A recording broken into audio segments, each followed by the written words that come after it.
Watson, but okay. But yeah, so let me start. So yeah, I will talk about the short-range expansion for the nuclear many-body problem. And generally, I think we all agree nuclear systems are interesting. It's a rich many-body quantum system that provides a connection to QCD.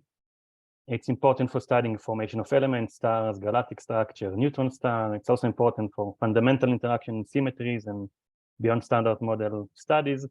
But it's also very challenging to describe. And one of the reasons it's so hard to describe nuclear systems is the strong correlation between nucleons. It may be long-range correlation or short-range correlation. And I will focus in this talk on what we call short-range correlation. So generally, if we have short-range correlations in the system, it's prohibit the use of most ab-initio methods that we have. And in recent years, let's say 15 years or so, renormalization group methods were very useful in tackling this issue. And the main idea is that correlations are reduced in the wave function. There can be some induced many-body terms, but overall it allowed different ab-initio methods to really push forward on how we describe the heavier nuclei, and you can see the progress here over the years. But another, let's say, approach that I'm trying to follow is to try and better understand the features of short-range correlation and see how these help us dealing with the many-body problem of nuclear systems. The general idea is to try to develop some effective theory that captures the main physical properties of such short-range physics, and to come up with some short-range expansion that can allow us to describe nuclei. So to make it more clear what I mean when I say short-range correlations, I will spend a few slides on this and on the current knowledge, let's say, from experiment and theory. So generally, we are looking on the wave function and on situation where two or three or few particles are very close to each other and they interact strongly with each other, and we're trying to understand the property of such, let's say, pairs and how they affect the many-body system.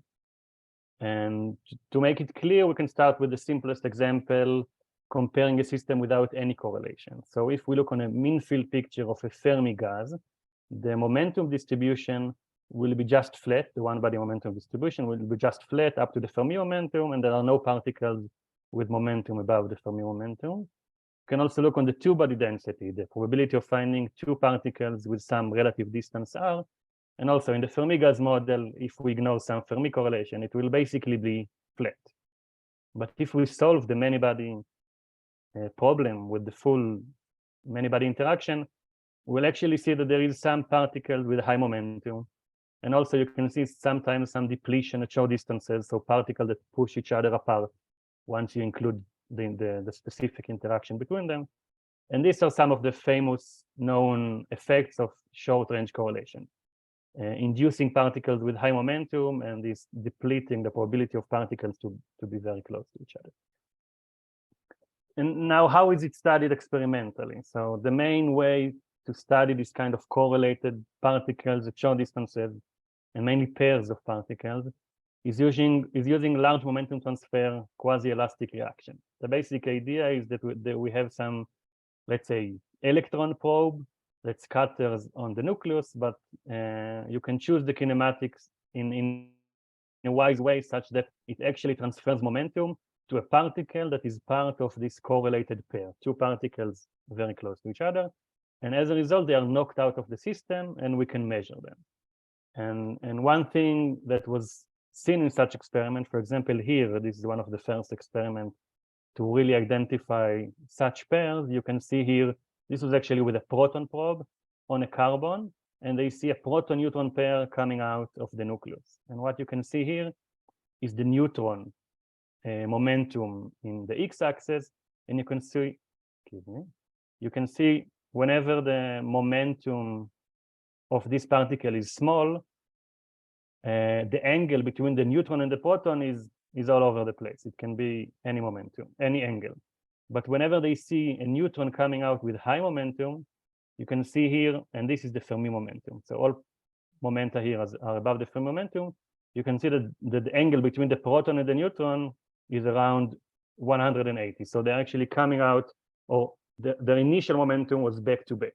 So we actually see that indeed there are these high momentum particles, and that they are back to back as pairs inside the nucleus. Another thing that is seen in experiments is that the particles that are coming out, the pairs that are coming out, are mostly neutron proton pairs. This is what's called NP dominance. So mostly inside the nucleus, we see short range correlated pairs, which are neutron proton pairs, and much less proton proton pairs. There are also inclusive reactions, which means only the electron is measured, but these two coming out proton neutron pairs, let's say, are not. And usually what experiments look on is the cross section of some nucleus A divided by the cross section of the neutron. And in the right kinematics believed to be sensitive to such short range correlated pairs, this ratio plateaus, and this tells us that these pairs behave in some universal way. It's like some kind of an isolated pair that behaves like the deuteron, and this is why the ratio to the deuteron is flat. So we see some kind of universality in this kind of analysis from experiments. And okay, so these are the main features from experiment. We see high momentum particles that are mostly back-to-back inside the nucleus. It seems to be like kind of an isolated pair which behave universally, unaffected by the other particles in the system, and it's mostly a neutron proton pair that are correlated. On the other side, there are ab-initio calculations that can see similar features. You can see here just an example, Bob Viringa's calculation, which are quantum Monte Carlo calculations. You can see a calculation of the momentum distribution of different nuclei, and you can see this high momentum tail. Above the Fermi momentum, there is a significant probability to have particles with such momentum, and you can see also that they have similar shape. So this is the same idea of universality. The tail looks very similar for different nuclei because we believe it comes from pairs, which are in some sense universal. And you can also see here two-body momentum distribution, where we see here the high momentum part is really dominated by neutron proton pairs and much less proton proton pairs. So this is this NP dominance. On the other hand, these kind of quantum Monte Carlo approaches that can really deal and calculate such high momentum tails are limited to light nuclei. We cannot go all the way to the heavier nuclei. And also, it's possible to calculate this kind of momentum distribution, but it's difficult to go and describe the reactions, like these scattering experiments I showed you. To calculate cross-section, it's not really possible with this ab-initio method, at least at this point. And this is where my work enters. So during my PhD in Jerusalem, I derived this generalized contact formalism. And at the beginning of the talk, I will try to present it to you. It's some kind of effective theory for describing the pairs. And I will try to show you that it gives us some comprehensive picture of how SRCs, short-range correlated pairs, affect nuclear structure and reactions. And in the second part of my talk, I will tell you more about my recent work in trying to make this approach into a more of a systematic description, some kind of a short-range expansion. And I will focus on three-body correlations, so three particles that come close together, and other next-order corrections in describing the pair. And if I will have time, I will show you some application for calculation of neutrinoless stable beta decay matrix elements. Okay, so I will start with this generalized contact formalism. As I said, this was my main focus on my PhD work in Jerusalem. Nir Barnea was my PhD advisor, and Bezalel Bazak was another student joining to this project, and now he's a faculty in Jerusalem as well. So let me start. So the word generalized is because we basically generalized theory presented by Tan for atomic systems. I will not go into detail on the differences and what was it exactly that we generalized, but you can see details here in these references. I will give you the main idea, and the starting point of this theory is the way we understand the wave function, the Manybody wave function looks like when two particles are very close together. And this is what we call the short-range factorization. Now we understand that, and I will, let's say, prove it to you or give you evidence that this is true, that the Manybody wave function that depends on A particles, A coordinates.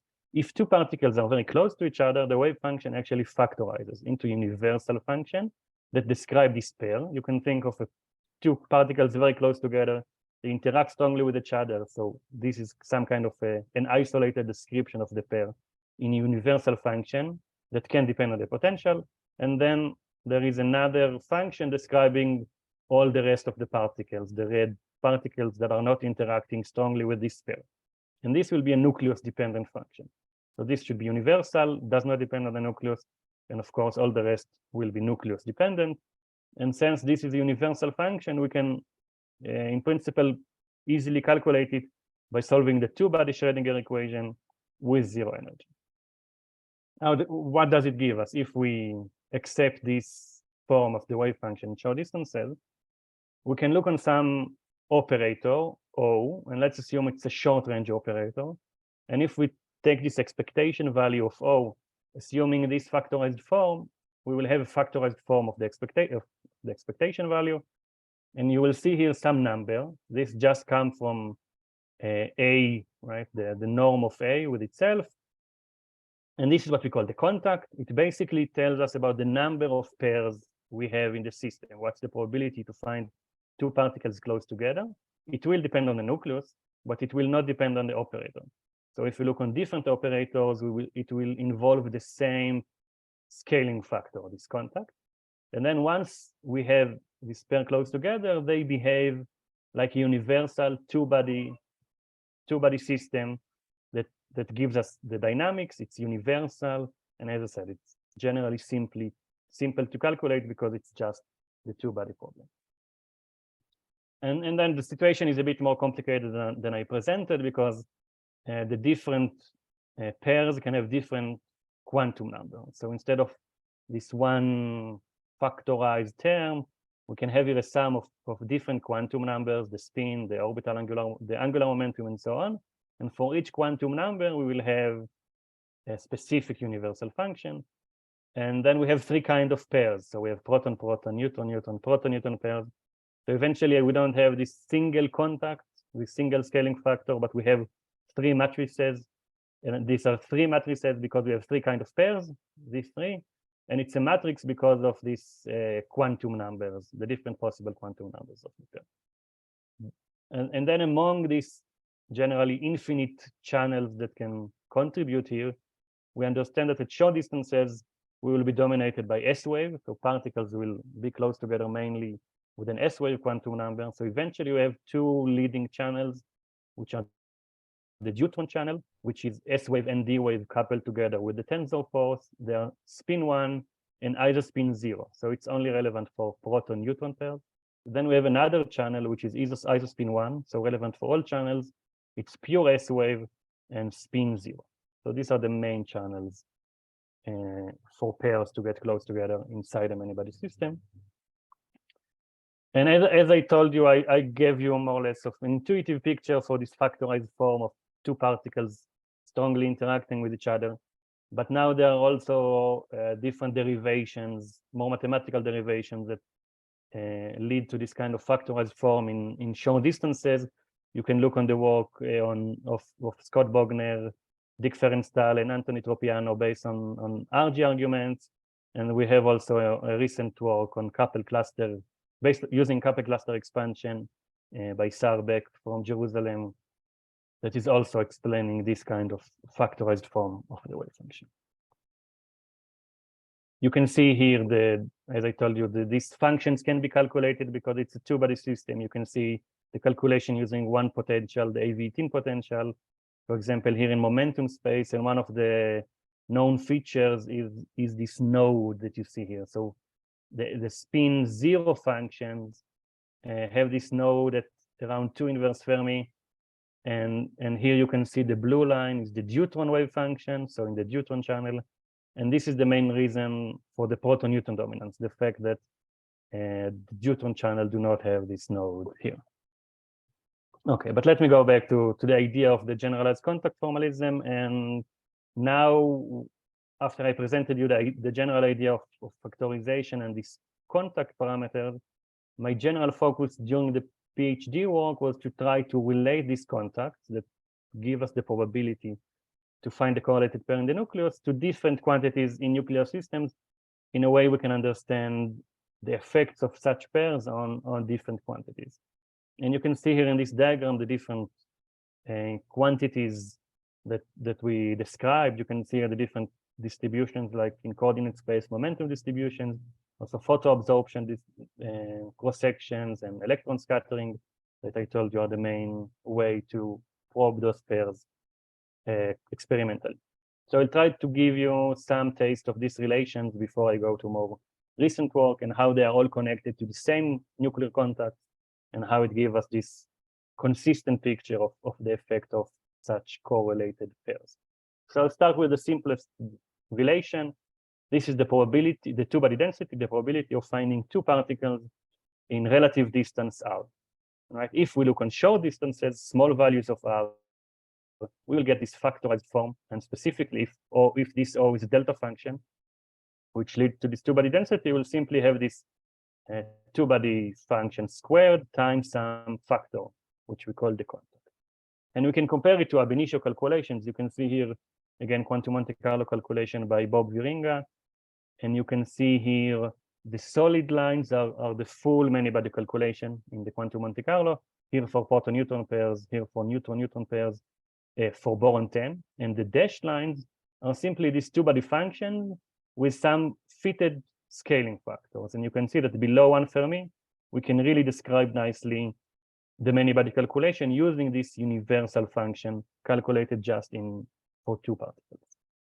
And you can see here more calculations for different potentials and different nuclei. For example, if we focus here on the ab-initio interaction, you can see that after we rescale all densities for these different nuclei, at short distances, they all have this universal behavior. They all behave like a two-body system up to some scaling factor.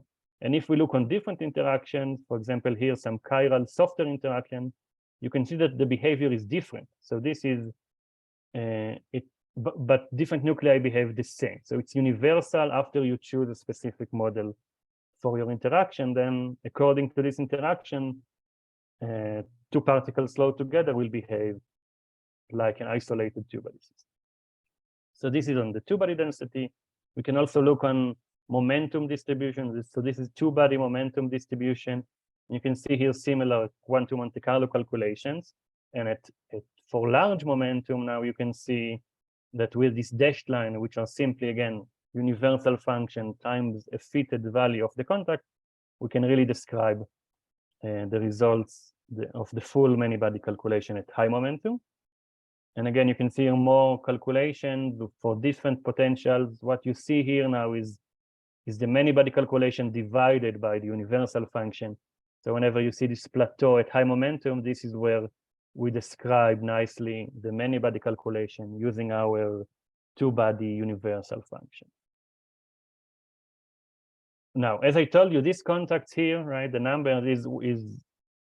are independent of the operator. So they appear in the same factors should appear in the same two relations I showed you, regardless if it's momentum distribution or two-body density. What we did here, we fitted these contact values once to momentum distribution and once to two-body densities in coordinate space. And we compare here these fitted values for the different nuclei.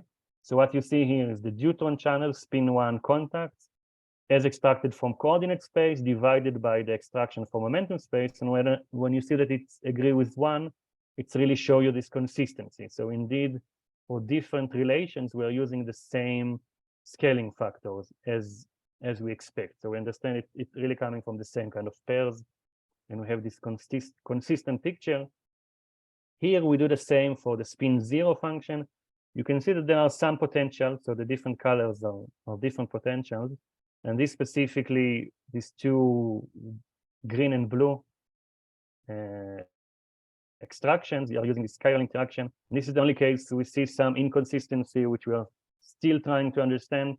Other than that, we see a nice agreement, at least for the lighter nuclei. And this might be related to three-body correlations. I will discuss it more in the second half of the talk. Okay, so this was two kind of relations I showed you. I can show you here more results on the one-body momentum distribution. So this is the probability of finding a proton with some momentum k. And at large momentum, we expect it to be, again, described using this universal function. Whenever we have momentum with particle with large momentum, we expect it to be part of a pair. And this is the basic idea of this relation here, again, coming from the factorization of the wave function. And you can see here, for example, how we describe nicely the, again, quantum Monte Carlo Manybody calculations, where I think dashed lines here are now the exact calculation, and solid lines are our prediction. And I'm saying prediction here because there is no longer fitting parameters. I used the values here extracted from momentum space, and I'm simply using the same values. And you can see how nicely described this high momentum tail, and you can see again this consistency in the description of how pairs affect these different quantities. Now to the reaction part of these studies of short-range correlation. I told you that these correlated pairs are mainly studied experimentally in this knockout reaction, whether it's an electron probe or proton probe. These are usually noted in this way, where we have A, E prime N, we have one nucleon knockout, and NN means we have two nucleon knockout. And if we look on a plane wave impulse approximation description, then these kind of cross sections can be described using this, what is called the spectral function. This is the probability of finding a nucleon with some momentum P1 and energy epsilon1 in the nucleus. The idea is that within this plane wave impulse approximation approach, you transfer all the momentum from the electron to one nucleon within this pair. And if you measure the momentum and energy of this knockout particle, you can reconstruct its energy and momentum inside the nucleus. And this is why you need a spectral function to describe this reaction. And Ronen, again, is it okay? Is it okay to interrupt with a question? Sure. Okay. At this point, so you're going to be talking about this plane wave impulse approximation, and I just wanted to know from your experience, do you think that the distortion is insignificant? So is it justified really to do the plane wave approximation?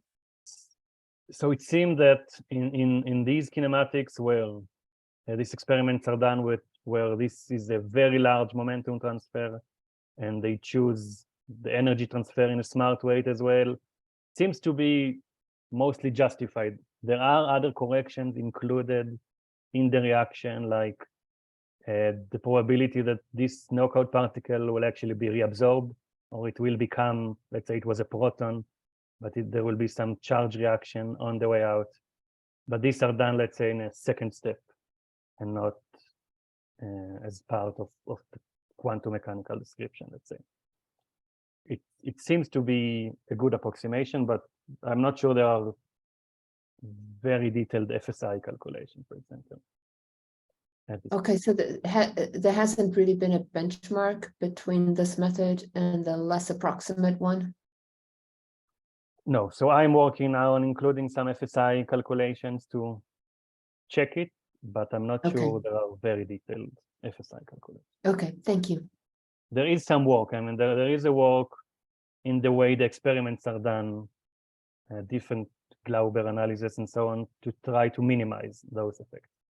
But I'm not sure there are full calculations. Okay, but yeah, within this approximation, the plane wave impulse approximation, the spectral function is the relevant quantity, and within this generalized contact formalism, assuming the factorized wave function, we were able, again, for high momentum, to relate the spectral function to these contacts, the probability of having correlated pairs, times some universal function. And I'm not going into all the details here. The derivation is a bit more complicated, but you can look on this reference if you want to see the derivation. But the basic idea is that, again, we can calculate these functions on the two-body system, and we have some prefactors telling us the probability of having this pair in the nucleus. And you can see here some results on how this describe experiment. For example, here what you see is the proton-proton to proton-neutron ratio. So in experiment, they count the number of events where they see proton-proton coming out, the number of events where they see proton-neutron coming out, as a function of momentum and energy reconstructed inside the nucleus. And you can see here these 3 experimental points. And this is the way we would describe it with the generalized contact formalism and the spectral function relation, where we have this ratio of proton-neutron to proton-proton contact here, which is our only fitting parameter. And you can see that the nice agreement here with the 3 experimental points.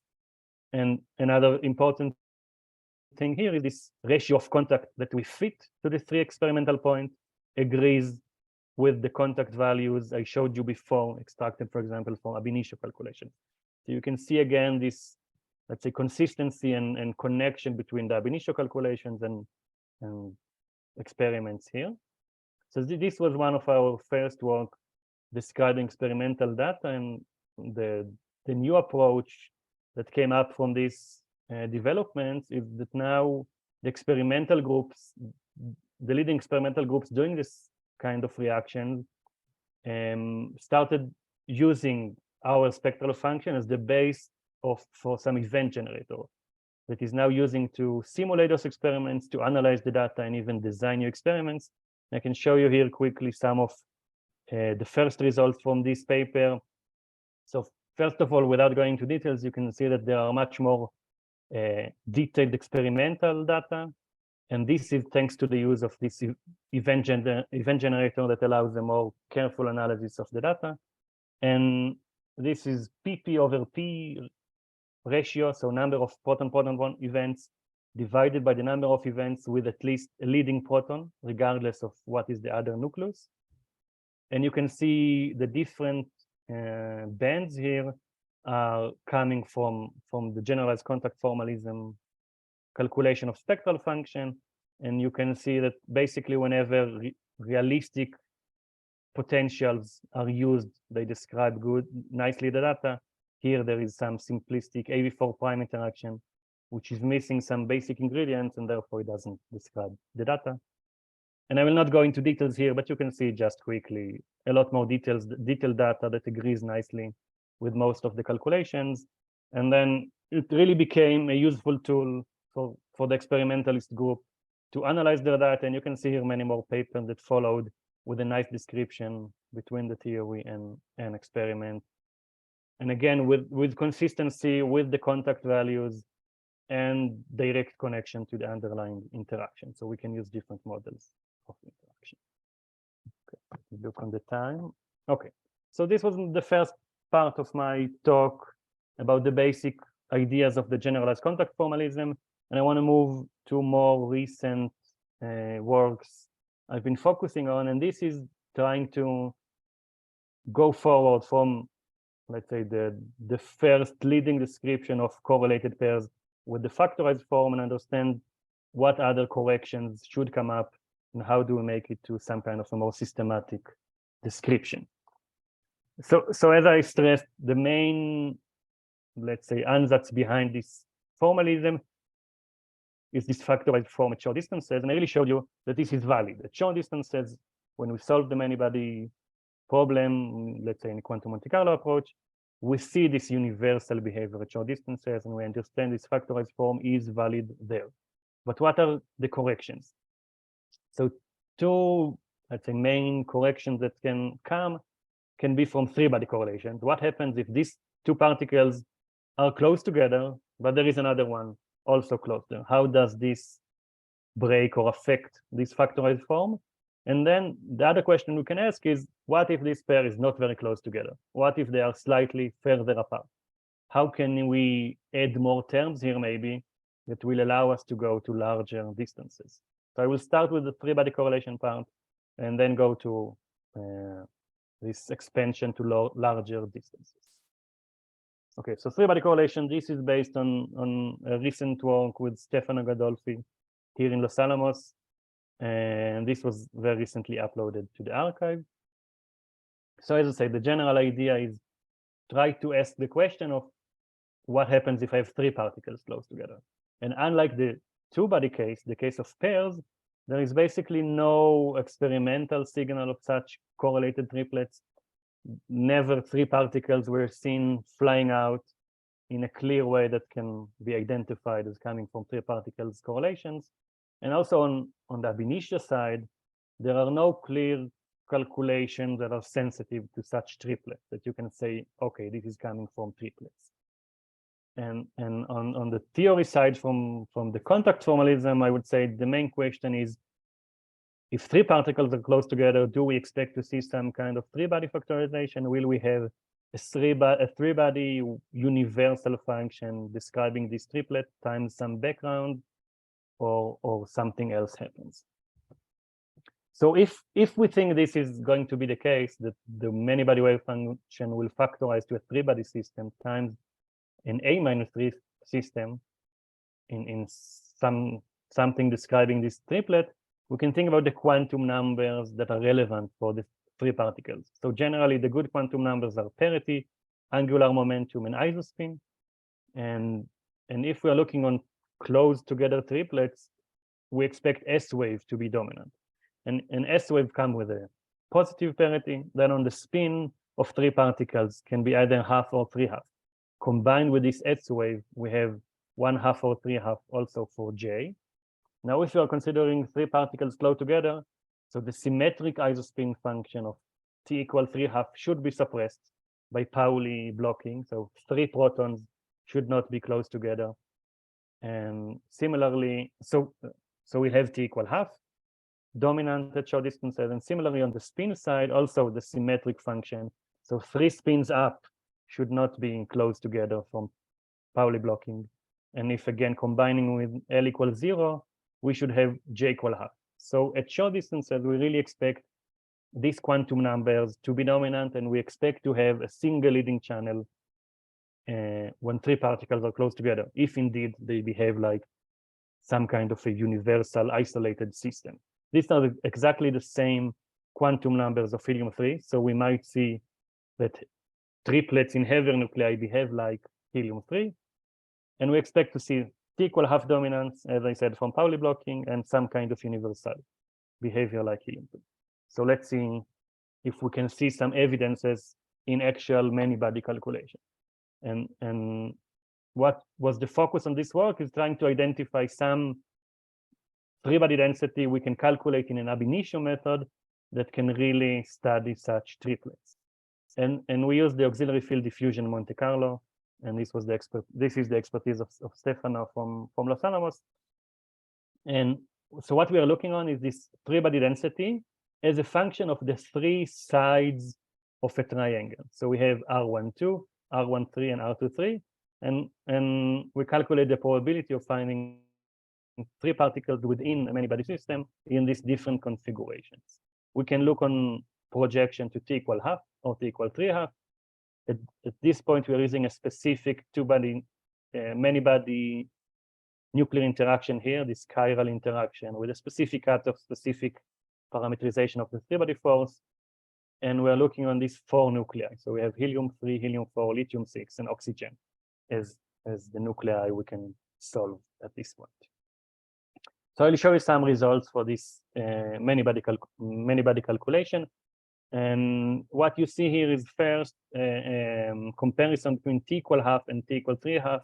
And as I said, at short distances, we really expect to see this dominance of T equal 1/2 triplets. So what you see here first is this focusing on this equilateral triangle, and the x-axis is the length of the side. And you can see a calculation for lithium-6, and excuse me, and the points down here are the 3 equal 3/2. Then the blue points are T equal 1/2, and the full density is the green one. So you can really see that at short distances, T equal 1/2 is dominant, and you can see similar description here for calculation for oxygen. Again, T equal 1/2 is dominant at short distances. We can also look on different geometries. So this is an isosceles triangle where we fixed one of the sides here to be 0.75 Fermi, and we change together the length of these two sides. And again, you can see the dominance of T equal 1/2 in lithium-6 and oxygen-16 calculation here. So we really see at short distances a dominance of T equal 1/2 triplets, as we expect. now we can focus on these t equal half triplets and ask whether they behave universally. And this is what you see here. So you see calculation for the different nuclei from helium to oxygen. And again, here focusing on equilateral triangle. You can see the different nuclei, but what we did here is that we rescale the densities. So you can see that indeed at short distances, they all behave in a similar way. And once the triangle become bigger, it's no longer a, let's say, correlated triplet, and the behavior is different.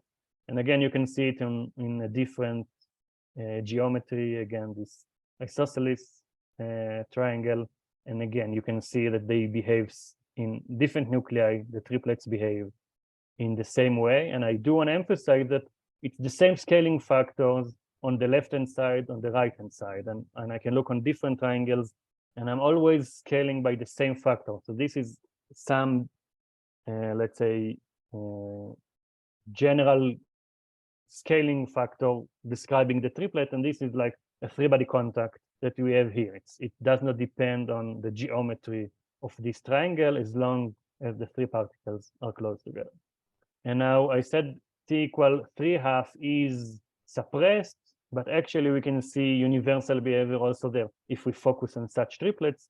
You see here only lithium and oxygen because the helium nuclei do not have any t equal 3/2 part. But again, you can see the similar behavior, equilateral or isosceles, and I think I have here another one. And again, always the same scaling factor here applied to oxygen 16 in the different geometries.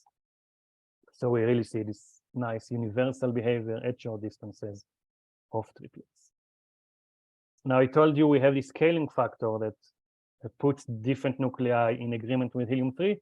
And this is, you can see here, basically the values we are using. Here, for example, which is what I call the three-body contact. This is the scaling factor compared to helium-3. And we are normalizing it based on the number of nucleons. What you can see here, for example, that helium-4 and oxygen-16 have very similar values of nucleons that are part of a triplet. So this factor of 4, right? If I'm looking on a nucleon in helium-4, it has 4 times more probability to be part of a triplet compared to helium-3. And the fact that oxygen has a similar behavior probably comes from this 4 alpha structure of oxygen. So basically you have 4 helium-4s within oxygen, and you can see lithium-6 actually have a smaller probability to have these triplets, probably because on top of this alpha core, you have 2 nucleons that are not as close to the other nucleons. And these numbers we extract from the Manybody calculation can actually be compared to inclusive cross-section ratios. So this is what I showed you in the beginning, where inclusive cross-section can be done and looking on ratios of one nucleus over the other nucleus. But here we are talking about three-body correlation. So the idea is to look on cross-section of some nucleus A divided by this symmetric sum of cross-section of helium-3 and triton. And there are experiments running now where they hope to see this kind of plateau in the cross-section ratio. And if they are able to measure it, it should be compared to these scaling factors we get from the ab-initio calculations. So this A3 that will be extracted from experiments should be compared to this ratio of contacts. So just to mention that this is just the beginning of the study of three-body correlations. And of course, we have more to learn here, like which configuration, which kind of triangles are more dominant, what happens if we look on different interactions, how much the properties are sensitive to the actual three-body force we are using, to the tensor force. And then eventually, if we can understand how it impacts the momentum distribution of particles, and eventually go all the way to describe electron scattering. So this was the part of three-body correlations, and I want to move now to the other correction I mentioned, which is whether we can understand what happens at larger distances, what corrections to the factorized form of the wave function we can expect to see. And this is really a work I'm working on these days and hope to finalize it soon. So, okay, so when two particles are close together, we understand now that this factorized description is reliable. And as I mentioned in the beginning, this is a two-body function which we get by solving the two-body Schrödinger equation. And we are using a zero energy value to solve the Schrödinger equation. So if this is the two-body Schrödinger equation, we have this function, two-body function, generally depends on E that we have here, but at short distances, the kinetic part becomes the most important part, and actually the energy becomes not important. So the solution of this two-body function becomes independent of the energy. And this is why you can choose to look on, for example, the zero energy value, because it doesn't really matter which value you choose. But if we look for now, let's say, focus on the two-body system, and we want to go to larger distances, as I said, where the factorized form might break. So we have this two-body function as a function of the energy, and we can actually consider some Taylor expansion around energy zero. So think I have I chose, I don't know, E equal 10 MeV, and I'm trying to expand it around the energy zero solution, right? And so the leading term will be just the zero energy part here. This is the zero Taylor expansion. But as I go to next terms, I will have here the first derivative of this two-body function evaluated at energy zero times the energy, then second derivative term, again, evaluated at energy zero times E squared, and so on. And what you can see here, that from this Taylor expansion, actually the first term is just how we would describe this two-body function with the generalized contact formalism, simply a universal two-body function with energy zero. But then we have here next order terms coming from energy derivatives. And as I said, at short distances, all these energy derivatives are very small. So the energy here, the solution is insensitive to the energy. So actually all the derivatives will be basically zero. But as we go to larger distances, these terms will be important. So basically, this energy expansion around zero energy is actually some kind of a short range expansion. As I add more terms, I expect my description to be valid at larger and larger distances. And I want to show you here some examples still on the two-body system before I go to the many-body system. So you see here numerical results on the two-body level with the AV4 prime potential, and this is on the deuteron channel. And I'm first looking on a scattering state. So you can see here the energy of 5 MeV. So this is the left-hand side. I chose some value of the energy here, 5 MeV, and you see the blue line is the result I get. But now I can compare it to the zero energy solution. This is how I would describe it with the leading order generalized contact formalism. This is the orange line. You can see that it agrees with the 5 MeV wave function at short distances, let's say up to 1 MeV, but then it deviates. But now if I'm adding first derivative and second derivative, so this term and also this term, you can see how it goes to larger distances. So the green line goes up to here, and then the red line, which includes two derivatives, goes all the way to larger and larger distances here, around 6 Fed. So this is a scattering state. I use a positive value of the energy. I can also consider the deuteron, the bound state in this channel. So again, this would be my left side. And you can see the blue line here with this exponential decay at large distances. And again, I can compare it to the first term, E equals 0 with description up to somewhere here. And then when I add the first derivative with the green line, it goes to larger distances. And red line goes here to even larger distances. And you see the purple line here is actually the known long-range behavior. So the exponential decay of the deuteron, you can see that this starting from somewhere here, I hope you can see this purple line agrees with the blue line at larger distances. So basically, taking the short-range expansion with a known long-range expansion, we can really describe the two-body bound state here at all distances. So this is the two-body case, but we want to move to the many-body case, because two-body case we can anyway solve easily for any energy. So the question is, how can we have similar corrections going to larger distances? And this is what I want to show you here. So I'm looking on a Manybody system here. And the idea is first that I can do an expansion using a two-body basis. So now I have these two-body functions here. E is the energy and alpha are different possible quantum numbers. And this is a complete set or complete basis. So I can expand my Manybody function with some coefficients here that depend on all other coordinates. So the center of mass of the pair and the coordinates of the other particle. So this is an exact expansion, but now I can introduce the Taylor expansion of this two-body function here. So this two-body function here, I'm using the same Taylor expansion around energy zero. So I have just the energy zero F function, but then this energy derivative is here. And when I'm substituting it here, you can see, for example, if I will substitute just the leading term here, then the sum over the energy will move to the right because this no longer depends on the energy. Now we'll have here some Manybody function, and you can see the result here. So coming from the first term, I will simply have this function, and the energy over the sum over energy was absorbed in some Manybody function here that still depends on all these coordinates. Then I can take the second term, and again, the energy will go to the right, and I will have some new function, which is basically the sum over the energy times this energy to the power of 1, and these functions here will give me what I call A alpha 1 here, and so on. I will have the second derivative, and so on.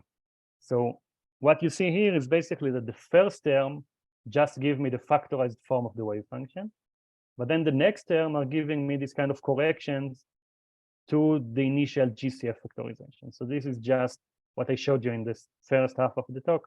And now we have some kind of corrections that should be important as we go to longer and longer distances in the Manybody system. And they involve these different energy derivatives. So this is the same expression I just showed you. And we can look, for example, on the two-body density. What happens if we start from this expansion? And if we take infinite values here, it would be exact.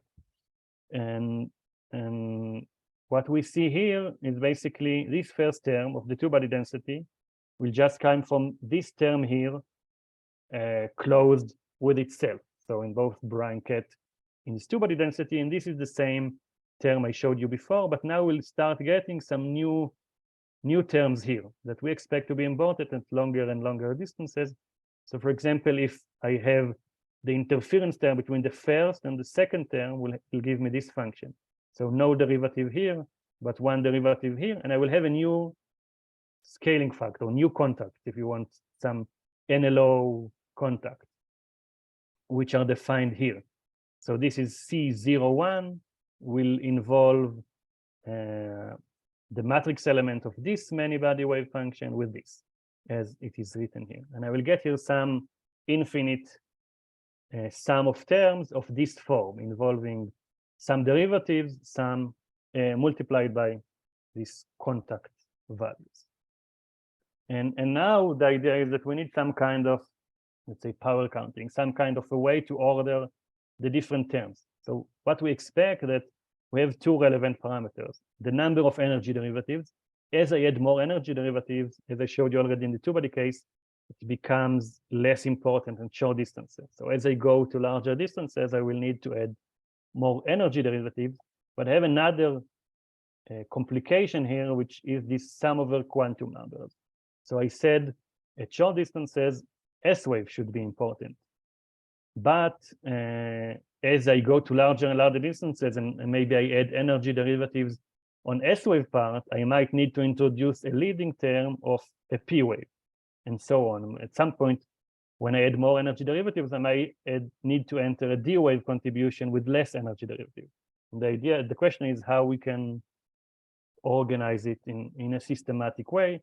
And I want to show you some first Manybody calculation that really show at this point numerically how we can identify the different terms and how we can really go to larger distances. So this is neutron matter calculation. So we have only neutrons, and these were done by Diego Lonardoni, again, with the auxiliary field diffusion Monte Carlo. For simplicity, he was using the AB4 prime calculation, and this is done for this value of saturation density. So you see here the spin zero neutron density, which is the probability of finding two neutrons at some relative distance r. These are the points. These are the Manybody calculation. And first of all, you can look on the blue line. The blue line is when I'm just using a single term here with an S-wave function and no energy derivatives. And you can see the blue line here, how it describes the first points at short distances. But now the orange part is the orange line is where I'm starting to add energy derivatives. So what I call here S01 is still an S-wave channel, but with this 0-1 contribution. So no energy derivative and one energy derivative, and you can see how it really pushes the description to larger distances. And the green line is now this S02. So I have a zero derivative times two derivative term that really allows me to go to even larger distances in describing this neutron density. And eventually what you see here is the Fermi gas expression, and you can see that this allows me to describe the large distance part. So basically with this, let's say, three contact values that are fitted here to the data, and the Fermi gas, I'm really capturing the Twobody densities at basically all distances. What you should see here is that, for example, the S11 channel was not used. When I'm trying to edit, S11 meaning I have one energy derivative times another energy derivative, it is not needed. Basically, if I'm trying to edit, it doesn't push me to larger distances, and the fit gives me a value 0. So we're starting to learn about this power counting from actual comparison with ab-initio calculation. This was spin 0. I can show you here spin 1 quickly. For spin, sorry, yeah. I see you have 5 minutes until 12. Okay, I will stop at I will stop this sentence and I will skip to the summary. Thank you. Mm-hmm. Okay, so this is the spin 1 calculations, and the idea here is that S-wave is not possible from Pauli blocking. You can actually see that we're using a P-wave functions here. And again, as I add more derivatives, it describes a larger and larger distances. Okay, and I had some ideas to go on this example of how we calculated nuclear matrix elements of neutrinoless double beta decay, but I will skip it because I'm out of time. Let me just summarize. I started with this generalized contact formalism of factorized form and how it describes well pairs. And then I showed you the description of triplets and how we also see a factorized form in this case. And eventually that we can go to larger and larger distances by introducing energy derivative corrections and defining new contacts, I would say. Thank you for your time. Thank you, Ronen. Do we have any questions right now? Dean, please go ahead. Ronen, that was a great talk. The new developments are really quite exciting. One question I had is, we don't know what exactly happens with the three-nucleon force at short distances, right? I mean, there's ambiguities and such, but we're interested in understanding dense matter. And so to what extent can we look at the three-nucleon correlation, short-range correlations from experiments, not from ab-initio calculations where we put in those correlations, but right. from the experiments? Right, so as I said, at this point, there is no reliable data seeing them, but this is really the efforts now of the different experimental groups. And there was both, I think now, or basically a month ago, an inclusive experiment ended, and they are hoping to see this kind of signals of three-body correlation, and then we can, of course, compare and see. And there was already experiment running on the exclusive side, where they hope to see 3 particles emitted from the nucleus. Mm-hmm. It's complicated, but they are working on it, and hopefully we will have experiments to compare to. Yeah. Okay, that sounds promising. Thank you. Thank you. Scott, go ahead. Yeah. Hi, Ronen. Really nice talk. So I have a couple quick questions. So way in the beginning, when you showed this canonical plot of the inclusive scattering results with the plateaus, and when you look at that, you see that, okay, for light systems, the plateau is pretty strong, but as you go heavier and heavier, it's kind of I don't know, it doesn't look so flat to me. And so what, normally I think of these sorts of scalings as indicative that, the leading term in the wave function factorization is capturing that. So do these deviations from the plateaus, are those kind of indicative of these subleading terms which break the exact factorization? So that's my first question. And then my second question is, in all your plots, you keep saying, in these coordinate space plots, the densities, that this scale of 1 Fermi keeps kind of popping up as, the scale below which the behaviors are universal. What sets that scale? So those are my 2 questions. Thanks. Sure. So sorry, Ronen, before you address the questions, I just want to say, since I know like some people are leaving, and we didn't actually schedule any meetings, but since it's online, so anyone who wants to talk to the speaker, just feel free to contact and set up personal meetings. Okay, that's it. I'll be happy to discuss. Okay, Scott, for your question. So yeah, A2 definitely for this heavier nuclei, I agree, doesn't look very much plateaued. I do want to say that there are other experimental data that maybe look more plateaued. So there is some not complete clarity on the experimental side, I would say. And then there are other effects before, let's say, going to the subleading correction I showed here. For example, in the deuteron, which is the denominator here, it's always back-to-back. But when you go to A larger than 3, you start having effect, for example, for the center of mass distribution. And we have one paper where we try to estimate it. We don't have, let's say, final ruling on what exactly is going on. But so there are some effects coming from the center of mass and some from the possibility of excitation of the A-2 system. Yeah, and then eventually we need to see whether the subleading corrections become important. And so it's not clear completely. Then the 1 Fermi, that's a good question. We basically saw it, let's say here, right? We see nicely this 1 Fermi. But if I'm thinking about it in this new idea of energy derivative corrections, so I would say, excuse me, yeah. So in this expansion here, the question is basically which energies, which two-body functions are needed in this expansion.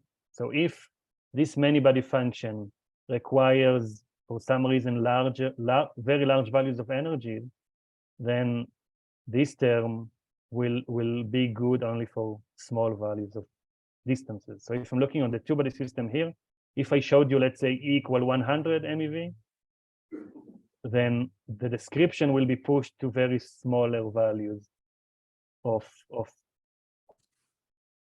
distances. If I would take here 1 MeV, it would agree for larger distances. So in some sense, this is the question of which energies are involved in this expansion. And maybe if we had a denser matter, it will involve higher energies, and it will lead to a description only for shorter distances. For example, here for the neutron matter, you can already see that it doesn't really go to 1 Fermi. It actually broke for this specific neutron matter calculation. It breaks somewhere at smaller values, so it's not going to be 1 necessarily for any system. Okay. We have maybe just okay. So two more questions. Ole, please go ahead. So for energy equal to 0 wave function, what are the boundary conditions? Yes. So there is no boundary condition, right? It's basically linear at long distances, or what do you mean? Which boundary condition are you referring? It's like solving. Well, I would imagine you have to specify the function at 0 at infinity, for example, or only at infinity. So we do, right? We have some constraint on at the origin. You have some derivative equal to, right? You have this u over r usually, so u function should be 0. So we have some the usual constraints at the origin, but that's all you need. So I would imagine at r to infinity, it's not goes to 0, right? It goes to constant or something like that. Right. So it's Yeah, not but this is, it's like a scattering state, if you wish. It's like solving for a small positive value of energy. So yes, I think things are very smooth for the wave function across energy equals 0 from negative to positive. So there's nothing significant change. right. Yeah. So okay, so the last question, Yuanzhuo, please go ahead. Okay, so very nice talk, and it looks quite promising. So about this two-body factorization of the wave function, we know that in a many-body system, for some excited state, especially for example, the even nuclei, the first 0+ state is always a single particle excitation. So for such kind of excited state, can we still explain it by this kind of wave function factorization process? Yeah. I think still, even if you have some halo nucleus or whatever, in the wave function, there is some probability of the particles to be close together. And this is where the factorized form will be good. If you have some nucleon that is very far away, in this sense, you might need a lot of terms to describe this part of the wave function all the way to these distances. But still, you will have correlated pairs close together, even in those nuclei. Yeah. So is there any systematic way to quantify that which kind of situation we can use this and which situation is not proper?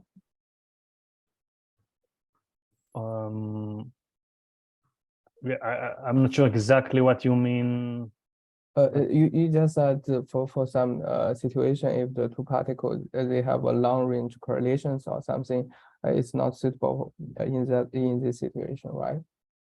I think it more depends on which observable you are looking at. Right? So if your observable sensitive to very large distances, you might be in a problem, or you will need to add many of those corrections to reach to these distances. But this would be some criteria.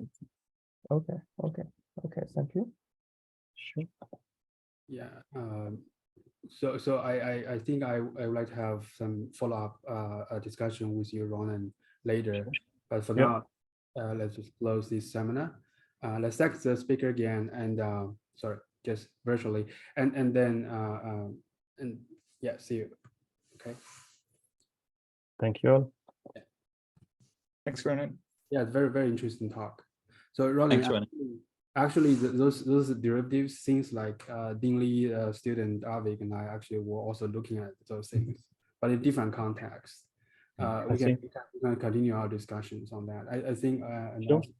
Garner did a lot of work on those kind of expansions too, right? So yeah. All right. Thank you all. Thank you.